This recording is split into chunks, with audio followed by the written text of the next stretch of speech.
बादशाह अकबर की एक पत्नी थी, उसका नाम था ताज बेगम। क्या नाम था? सब लोग इधर देखो, क्या नाम था? ताज बेगम। तो पहली बार दर्शन करने के लिए ताज गई हैं। विराज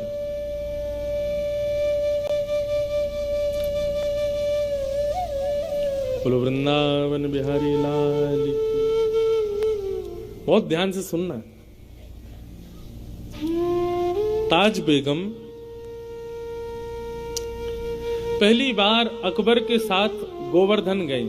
अच्छा, अकबर के ऊपर एक चीज तो लगती है कभी कभी, अकबर के ऊपर कृपा तो थी ठाकुर जी की। वो वृंदावन भी जाता था, गोवर्धन भी जाता था तो वो अकबर ही, पर उसको संतों के दर्शन खूब हुए। स्वामी श्री हरदास जी ने बड़ी कृपा की, गोसाई विठलनाथ जी का बड़ा आश्रय प्राप्त हुआ अकबर को। था तो वो मुगल, लेकिन उसके शासन में, अब मेरे पढ़ने में ना आई हो तो बात अलग है, लेकिन जहां तक मैंने देखा कि उसने कभी मंदिरों को और किसी भी हिंदू वैदिक सनातनी को कभी ज्यादा कष्ट तो नहीं दिया। दर्शन आदि करने देता था सबको। आपके ओरछा के राजा मधुकर शाह जी भी मित्र थे अकबर के।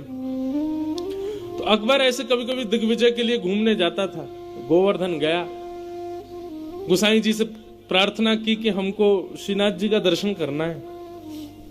गोसाई जी बोले देखो हमारे मंदिर का निधान है, विधान है कि केवल वैदिक हिंदू ही भीतर प्रवेश कर सकते हैं भगवान। तो आपको दर्शन की यदि इच्छा है तो हमने एक ना मंदिर में खिड़की बनवा रखी है, वहां से हम दिखा देंगे ठाकुर जी आपको। अकबर बोला वहीं से दिखा दो। तो अकबर ने वहां से ठाकुर जी को देखा, ठाकुर जी को दर्शन करके वो चला गया। जैसे ही ताज बेगम बैठी उस खिड़की में और जैसे ही उस झरोके में से ठाकुर जी को देखा, अब तो स्थिति हो गई कि नेत्र बंद करे और वही छवि दिखाई दे ठाकुर जी की। यही पीछे जो छवि, ये गोवर्धन नाथ स्वरूप ठाकुर जी का, यही छवि दिखे। अब तो वो जहां जाए उसको वृक्षों की भी आकृति ऐसी दिखाई दे, उसको मयूरों की आकृति भी ऐसी दिखाई दे, वो रोटी भी देखे तो रोटी की आकृति भी ऐसी दिखाई दे। जहां देखे जित देखूं उतित श्याममयी, जहां देखे वहां श्याम सुंदर दिख रहे हैं। अब इसको आप क्या कहोगे बताओ? ताज बेगम का ना तो संग अच्छा, ना कुल अच्छा, ना परवरिश अच्छी, लेकिन फिर भी ठाकुर जी के प्रति प्रेम। इसको ये कहते हैं कि ताज बेगम नहीं गई है ठाकुर जी के पास, ताज बेगम का मन नहीं लगा है, ठाकुर जी का मन लग गया है ताज बेगम में। ये कहते हैं, इसको कहते हैं भगवत प्रीति। एक तो होता है हमको ठाकुर जी प्रिय लगते हैं, एक होता है ठाकुर जी को हम प्रिय लगे। ये कथा आदि इसलिए है भैया, हम लोग ताज बेगम जैसे तो नहीं है। ताज बेगम का जरूर पूर्व जन्म का कोई सत्कर्म होगा कि ठाकुर जी को प्रिय लगी, पर ये कथा आदि हम इसीलिए सुनते हैं ठाकुर जी को हम प्रिय लगे, हमें देख के ठाकुर जी रीझ जाए। ताज बेगम को खूब ज्वर चढ़ने लगा, बुखार आने लगा।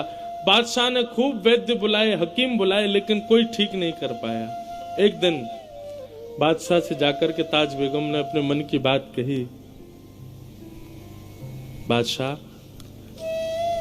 हमारा ज्वर ठीक नहीं होगा क्योंकि ये कृष्ण विरह का ज्वर है। जब से हम आपके साथ गोवर्धन गए और जब से हमने त्रिभंग लली श्याम सुंदर को देखा, तब से सब जगह हमको वही दिखाई देते हैं। हमें लगता है हमारा जन्म आपकी सेवा के लिए या किसी और कार्य के लिए नहीं, हम उन्हीं के लिए पृथ्वी पर आए हैं। आप कृपा करके हमको वृंदावन भेज दो। अकबर ने पहले तो बहुत मना किया, लेकिन बाद में ताज बेगम की बात मान करके अकबर ने उनको वृंदावन जाने की आज्ञा दे दी। ताज बेगम वृंदावन आ गई और वृंदावन में रह करके ठाकुर जी का नित्य दर्शन करती थी। अच्छा, एक बड़ी सुंदर घटना है, ऐसी दो तीन लोगों के साथ हुई है। ताज बेगम को मंदिर में प्रवेश तो था नहीं, वो मंदिर में जाने तो देते नहीं थे। लोग बाग डरे रहते थे, अगर मुगलानी है कहीं भीतर जाकर के कुछ गलत अनर्थ कर दे तो मंदिर अपवित्र हो जाएगा, तो उसको बाहर ही रोक दिया जाता था। लेकिन उसकी भक्ति इतनी प्रबल थी कि वो दर्शन करके आने वालों से पूछती थी, श्याम सुंदर कैसे लग रहे हैं? तो बताते, बोले आज ऐसा मुकुट पहना है, आज कानों में ऐसे कुंडल पहने हैं, गले में ऐसे हार पहने हैं, ऐसी पीतांबरी पहनी है, ऐसी पजम्मी पहनी है। तो उन्हीं का चिंतन करती थी, सुन करके ऐसे ठाकुर जी लग रहे होंगे। और कभी कभी ठाकुर जी की वैसी आकृति रेत में बनाती और वहीं दर्शन कर लेती। बोले वाह श्याम सुंदर, आज आप ऐसे लग रहे हो।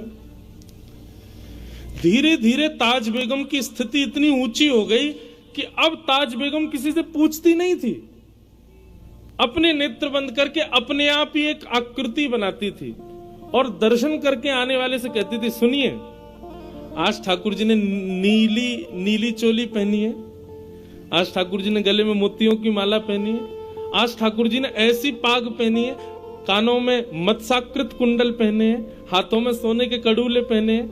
और दर्शनार्थी बता, हाँ बिल्कुल ठाकुर जी ने ऐसे ही पहने। तो ताज बेगम आनंदित हो जाती, जय हो मेरे लाल। अब ताज बेगम को मंदिर जाने की आवश्यकता नहीं थी, वो नेत्र बंद करती थी और ठाकुर जी का प्रत्यक्ष दर्शन होता था। मैं कभी कभी मेरे ऊपर एक कृपा हुई ठाकुर जी की, वो सुनाया करता हूं, बहुत ध्यान से सुनिएगा बंधु। भक्ति की प्रधानता। कभी आप मंदिर जाया करें ना ठाकुर जी के, चाहे आप वृंदावन जाओ, चाहे आप महाकाल जाओ, चाहे आप टेकरी हनुमान जाओ, कहीं भी जाओ, ठाकुर जी आपको स्वीकार कर चुके हैं, इसका प्रमाण लेकर के जाओ। और वो कैसे कि बिना दर्शन किए पहले ही सोच लो, आज ठाकुर जी ऐसे दिख रहे होंगे, आज ठाकुर जी की जो वस्त्र पोशाक होगी वो इस रंग की होगी, आज ठाकुर जी गले में माला जो होगी ना वो मोतियों की होगी, आज ठाकुर जी के श्री अंग पर जो पुष्प होंगे वो मोंगरा के होंगे या गुलाब के होंगे या कन्नेर के होंगे। जो विचार करो, 2-3 चीजें विचार करके जाओ, उनको फिर जाकर के देखो ये आज ठाकुर जी ने ऐसा कुछ किया है कि नहीं। अगर एक वस्तु भी आपके मनोभाव से मिलती हुई ठाकुर जी ने धारण की हो तो समझ जाना ठाकुर जी आपसे प्रसन्न हैं। हमारे प्यारे गिरधर लाल जी का प्रथम जन्मोत्सव हुआ नाथद्वार में। तो नाथद्वारा में नियम क्या था कि कथा सुबह होती थी, शाम को उत्सव होता था। हम इतने व्यस्त हो जाते थे उत्सव में कि मैं नाथद्वारा श्रीनाथ जी दर्शन करने नहीं जा पाता था। पर एक बालक को हमने अपनी तरफ से नियुक्त किया था, भाई रोज तुम जाना और दर्शन करके हमको बताना आज ठाकुर जी लग कैसे रहे। वो ठीक है। तो सुबह सुबह उठ करके ठाकुर जी का स्नान आदि करा के उनका श्रृंगार करके आज जैसे पीली पीतांबरी पहना दी, सिर पर लाल पाग पहना दी, ठाकुर जी को नीली हटरी के अंदर विराजमान कर दिया। और इतने में 8:30-9 बज जाते। मैं तुरंत नाश्ता करके कथा में, वहां राजभोग आरती जब होती नाथद्वार में, उसके बाद कथा विश्राम होती थी 1 बजे। तो दर्शन में कर ही नहीं पाता था। तो पहले दिन व्यास मंच से उतर करके जैसे गया तो वो बालक खड़ा था, उसको मैंने बुलाया। मैंने, हाँ भाई दर्शन कराए तुम ठाकुर जी के? मैंने कहा हाँ। कैसे लग रहे ठाकुर जी? वो ठाकुर जी ने आज पीली पीतांबरी पहनी है, सिर पर लाल पाग पहनी है, गले में मोतियों की माला पहनी है और ठाकुर जी नीली हटरी में बैठे।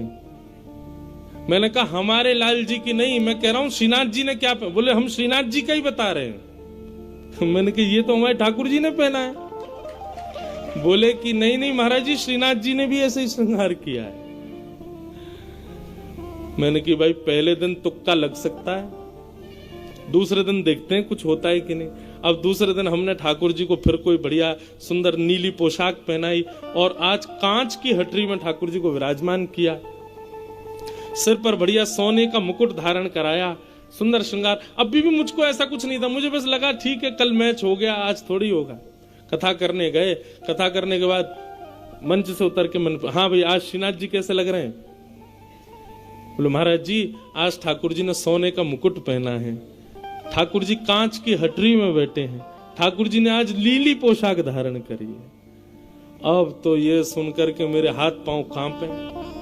बस नाचने का मन करे। मैंने कहा सच बता भाई, तुम हमारे लाल जी को तो नहीं देख के आए? बोले नहीं नहीं, आपके लाल जी का मैंने दर्शन नहीं किया, मैं श्रीनाथ जी को देख के आया हूं। मैंने कहा चल 2 दिन तो मिल गए। मैंने कि कुछ ठाकुर जी संकेत तो नहीं कर रहे?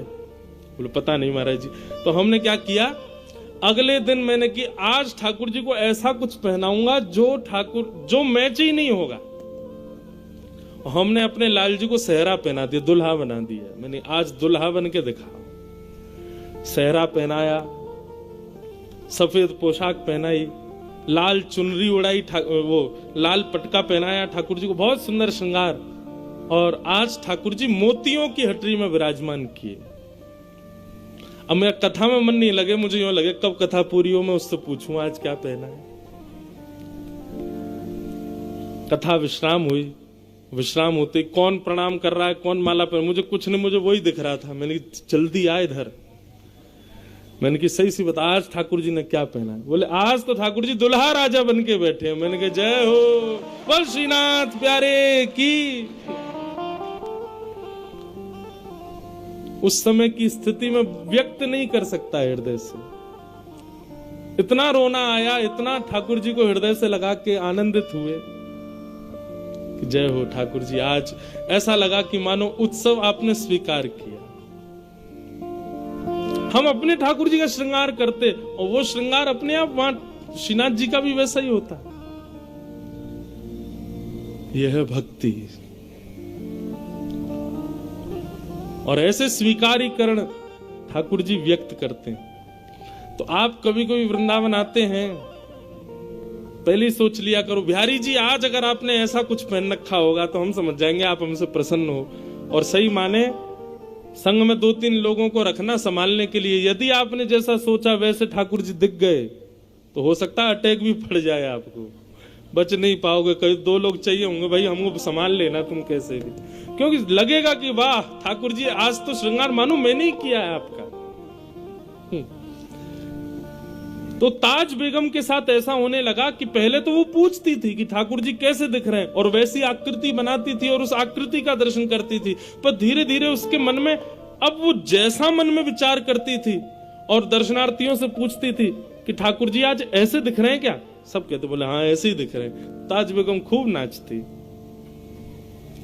ताज बेगम का एक पद है मुझे बहुत प्रिय लगता है, सोनो दिल जानी मेरे दिल की कहानी। मुगल थी ना इसलिए मुस्लिम शब्द है, उर्दू शब्द है उसके पद में। सोनो दिल जानी मेरे दिल की कहानी, तेरे हाथ हूँ बिकानी, तेरे हाथ हूँ बिकानी, बदनाम भी सहूंगी, सुनो दिल जानी मेरे। देव पूजा ठानी में नवाज हूँ भुलानी, तजे कमला पुराण तेरे गुणन गहूंगी मैं, सुनो दिल जानी मेरे दिल की कहानी, तेरे हाथ हूँ बिकानी, तेरे हाथ हूँ बिकानी, बदनाम भी सहूंगी, सुनो दिल जानी।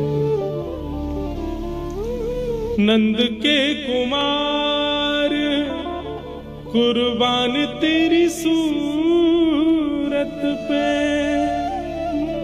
नंद के कुमार कुर्बान तेरी सूरत पे, हो तो मुगलानी हिंदुआनी हूँ रहूंगी, सुनो दिल जानी मेरे दिल की कहानी, तेरे हाथ हूँ बिकानी, तेरे हाथ हूँ बिकानी, बदनाम भी सहूंगी, सुनो दिल जानी।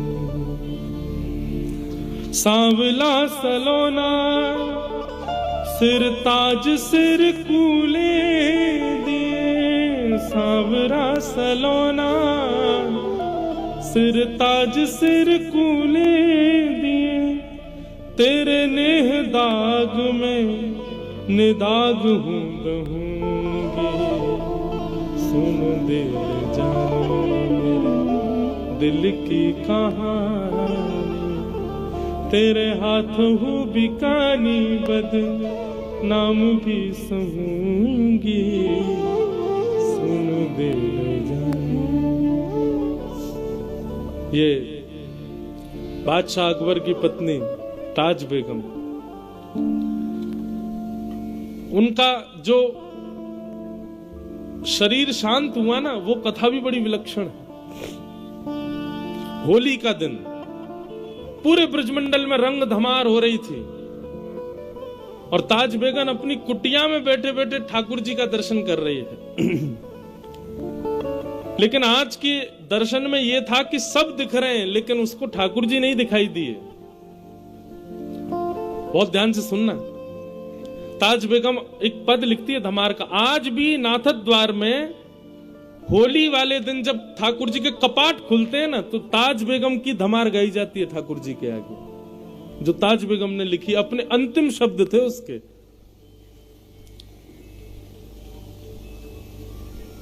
मुझे याद नहीं है पूरी धमार, पर बहुत बहुत अच्छी धमार है वो।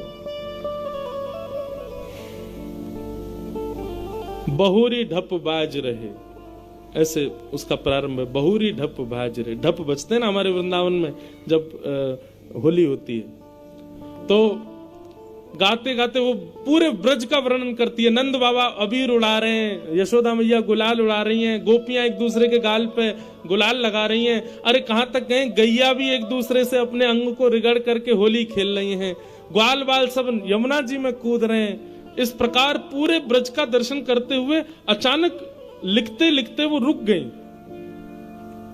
5-6 पंक्तियां लिख दी लेकिन अभी तक ठाकुर जी नहीं दिखाई दिए उनको, सब दिख गए।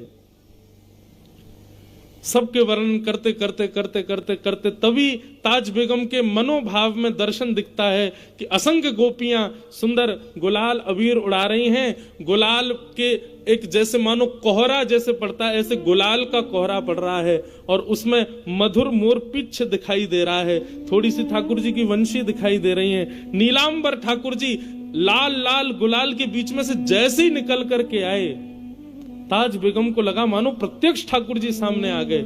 और वो दर्शन करते ही आधा अधूरा पद लिखा था, वहीं ताज बेगम के प्राण निकल गए।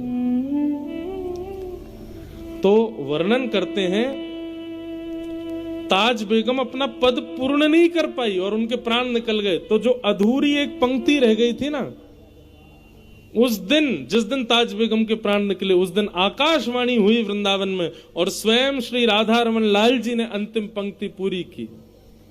निर्तत आवत ताज के प्रभु, गावत गीत धमार। ये ठाकुर जी की पंक्ति। सब रस चर्चाएं बंधुओं, सबके समझने के वश की बात नहीं, पर अद्भुत है।